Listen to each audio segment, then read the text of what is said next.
Bonsoir, chers apprenants, et bienvenue à cette leçon qui est centrée sur l'ethnophilosophie.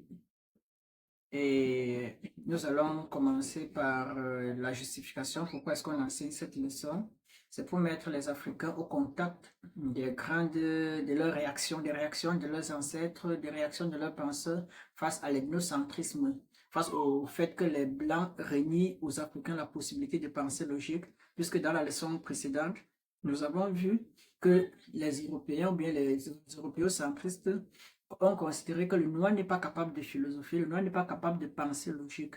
Donc, l'ethnophilosophie est une réaction des Africains à cette conception ethnocentriste occidentale.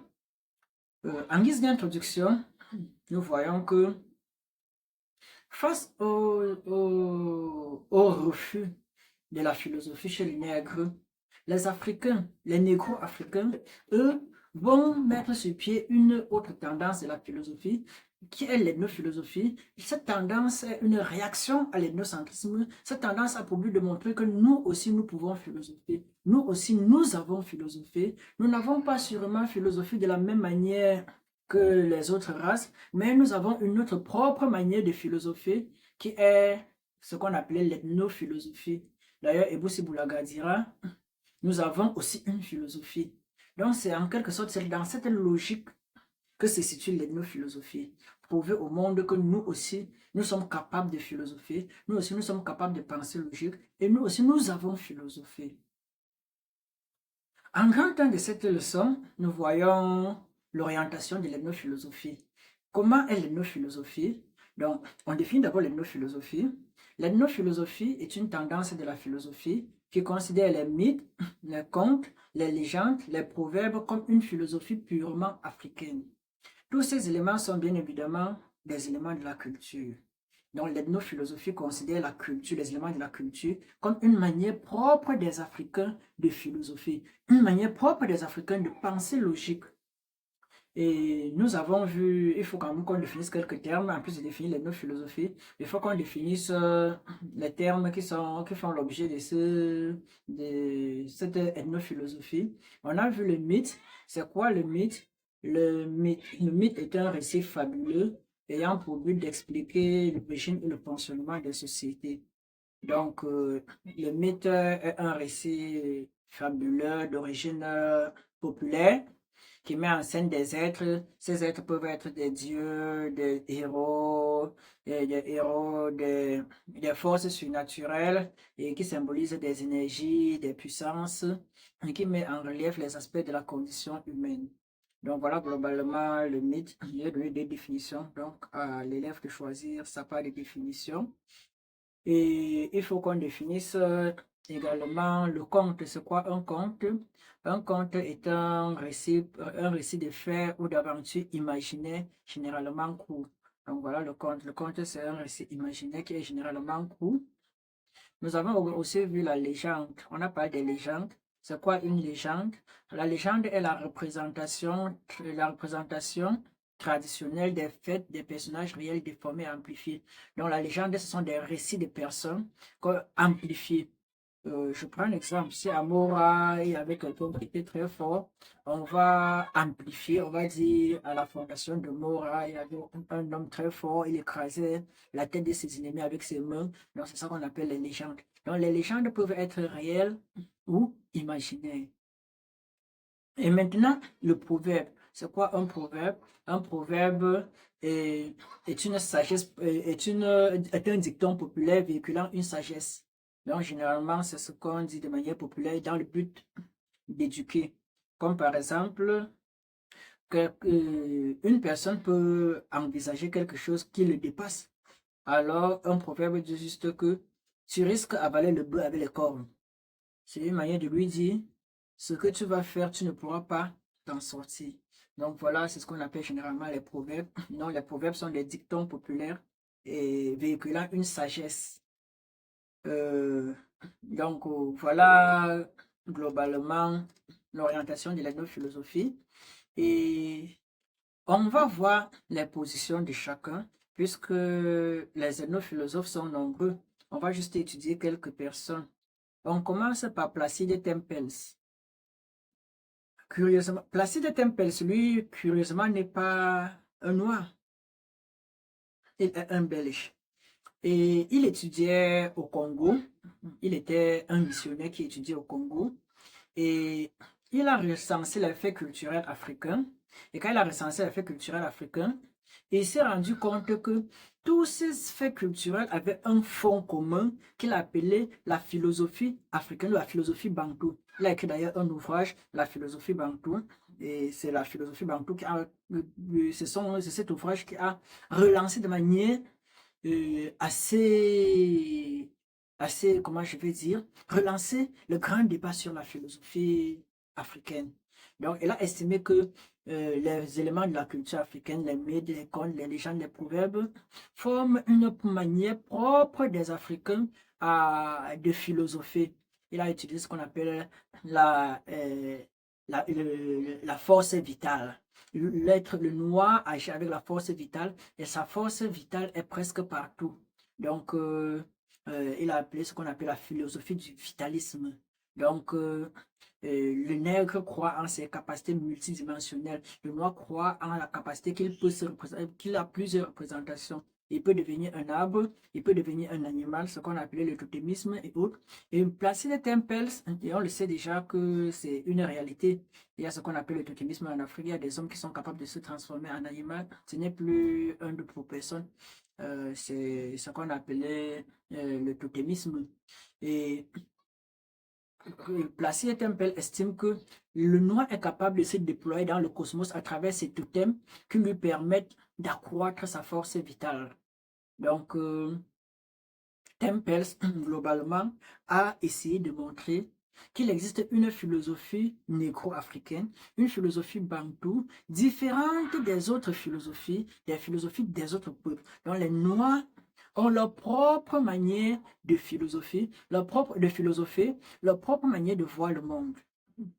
Ça, c'était la position de Placide Tempels. Nous arrivons sur la position en grand 3, la position de Basile Julia Fouda.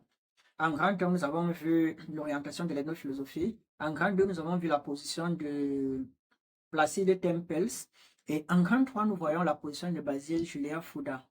Donc, pour Basile Julia Fouda, philosopher, c'est interroger le monde pour le comprendre et l'expliquer, l'organiser et le totaliser. Voilà la définition qu'il donne à la philosophie. Il considère la poésie, la religion, l'art, les mythes, les légendes, les contes, les proverbes. Il estime que tous ces éléments ont un fond commun, un lien commun qui forme ce qu'on appelle la philosophie africaine. Dans tous ces éléments, il y a un lien. Il y a un lien idéologique qui caractérise tous ces éléments. Et c'est ce lien idéologique que Basile Julia Fouda estime que c'est de la philosophie purement africaine. Et il estime que dans chacun de ces éléments intervient ce lien qui assure la cohésion de tous les éléments, leur structure d'ensemble. Par exemple, dans chaque proverbe africain, se cache une philosophie de l'homme africain. Dans chaque légende africaine se cache une philosophie de l'homme africain. Dans chaque proverbe, dans chaque élément de sa culture, se cache un élément de sa philosophie. Donc sa philosophie s'exprime à travers sa culture. C'est pourquoi il va déclarer, je le cite, la philosophie nègre doit se transmettre à travers les âges, comme un héritage à recevoir, à défendre et à incarner pour atteindre l'existence authentique. Ça veut dire quoi? Notre philosophie, qui se représente dans notre culture, nous a été transmise de génération en génération et chaque génération doit prendre cette philosophie, l'incarner, l'appliquer et la transmettre aux générations futures. Donc voilà la position de Basile Julia Fouda. Et Basile Julia Fouda, il accuse ceux qui s'opposent à l'ethnophilosophie de ne pas prendre en compte la personnalité africaine. Il estime que l'Africain a sa propre personnalité, son identité. Non, l'Africain a une identité qui lui est propre, il y a une identité négro-africaine, et ceux qui s'opposent à l'ethnophilosophie ne prennent pas en compte cette identité négro-africaine. Pour Basile Julia Fouda, Toute philosophie est relative, est en relation avec l'espace. Il n'y a pas une philosophie qui est coupée de son espace de vie. Il n'y a pas une philosophie qui est coupée de ses modes de vie. Il n'y a pas une philosophie qui est coupée de ceux qui pratiquent cette philosophie. Donc, pour lui, il ne saurait avoir une philosophie universelle. Chaque peuple a sa philosophie, puisque chaque peuple a sa manière de concevoir le monde, chaque peuple a sa manière de voir le monde, chaque peuple a donc sa philosophie. Il s'oppose à l'universalité de la philosophie. Et il estime que pour ceux qui prônent l'universalité de la philosophie, veulent tout simplement imposer la philosophie occidentale en Afrique. Ils ne prennent pas en compte la particularité de l'homme africain, la particularité de la philosophie africaine, la particularité de la pensée négro-africaine. Et il estime que la philosophie européenne n'est valable que pour l'Europe et n'est pas valable en Afrique. Et l'Africain doit inventer sa propre philosophie. Et la philosophie africaine, pour lui, doit se défendre contre tous ceux qui l'attaquent. Donc voilà la position de Basile Julia Fouda. On prend en grand 4 la position de Lengan Tumba. Pour Lengan Tumba, on ne doit pas faire le 2 poids, 2 mesures. Pour Lengan Tumba, il existe une philosophie purement africaine qui est l'ethnophilosophie. Il estime que les grands penseurs européens, comme Socrate, n'ont jamais écrit un seul livre. Socrate n'a jamais écrit un seul livre. Et pourtant, l'Occident considère Socrate comme le père de sa philosophie. Socrate est le père de la philosophie occidentale, et pourtant il n'a jamais écrit un seul ouvrage. Tout ce qu'on connaît de lui, ce sont ses disciples qui ont rédigé. Alors, cela veut dire, on a pris l'oralité en Europe comme de la philosophie, et Lengan Tumba dit, si on prend l'oralité en Europe comme de la philosophie, alors en Afrique, on doit également prendre l'oralité comme de la philosophie. Et l'oralité, c'est quoi? Les contes, les légendes, les proverbes et les mythes. Donc, c'est cela qui forme l'oralité. Pour lui, c'est en Europe, on a pris l'oralité comme de la philosophie, au point où on a fait de quelqu'un qui n'a été choral, le père de la philosophie occidentale. Alors en Afrique, on doit également prendre cette oralité. Et ce qui va l'amener à écrire, je le cite, si l'histoire de la philosophie appelle philosophie les fragments des présocratiques, les pensées d'un Marc Aurèle ou les maximes de la Rochefoucauld, alors bien des textes et des traditions africaines orales peuvent être appelés philosophie. Donc, on ne doit pas faire les 2 poids, 2 mesures. On était en grand 4, on arrive en grand 5. En grand 5, c'est la position de Alassane Do. Et on va juste étudier 4 personnes. Il y en a tellement d'ethnophilosophes. Il y a Alexis Kagame, il y en a plusieurs. Mais on a juste, pour ce cours, on a juste étudié 4 personnes. Pour Alassane Do, pour marquer son indépendance vis-à-vis de l'Europe, pour marquer son indépendance vis-à-vis de l'Occident colonial, l'Afrique doit créer sa propre philosophie. L'Africain doit fonder sa propre philosophie, la philosophie de l'homme africain. Il va écrire, je le cite, une première déclaration d'indépendance se fait jour par l'intention de fonder une philosophie de l'homme africain. Ça veut dire que pour être indépendant, l'Africain doit fonder sa propre philosophie qui n'est pas une philosophie occidentale, mais une philosophie négro-africaine, une philosophie africaine. D'ailleurs, Karl Jasper, il est occidental, va un peu dans son sens pour montrer que la philosophie se traduit dans la culture. Il écrit, je vais citer Karl Jasper, et c'est dans l'introduction à la philosophie. Il écrit, je vais le citer, l'homme ne peut se passer de la philosophie. Aussi est-elle présente partout et toujours, répandue dans le public par les proverbes traditionnels, les formules de la sagesse courante, les opinions admises, comme également le langage des gens instruits, les conceptions politiques et dès les premiers âges de l'histoire par les mythes. Donc, il montre aussi que la philosophie se traduit par les éléments culturels, par la culture. Chers apprenants, avant de conclure cette leçon, nous précisons que la Ligue associative africaine et la Limara parrainent plusieurs formations en ligne. Vous pouvez passer votre baccalauréat probatoire et BEPC en ligne. nous faisons les cours de répétition.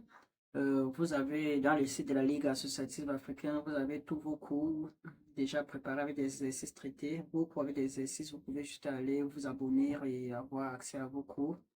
Et aussi, nous lançons d'autres formations dans le cadre des études panafricaines, la formation en économie politique, la formation en journalisme, les prépas concours et autres. Donc, il y en a plusieurs formations. Vous pouvez, en commentaire en bas d'ici, il y aura un lien WhatsApp pour arriver à notre,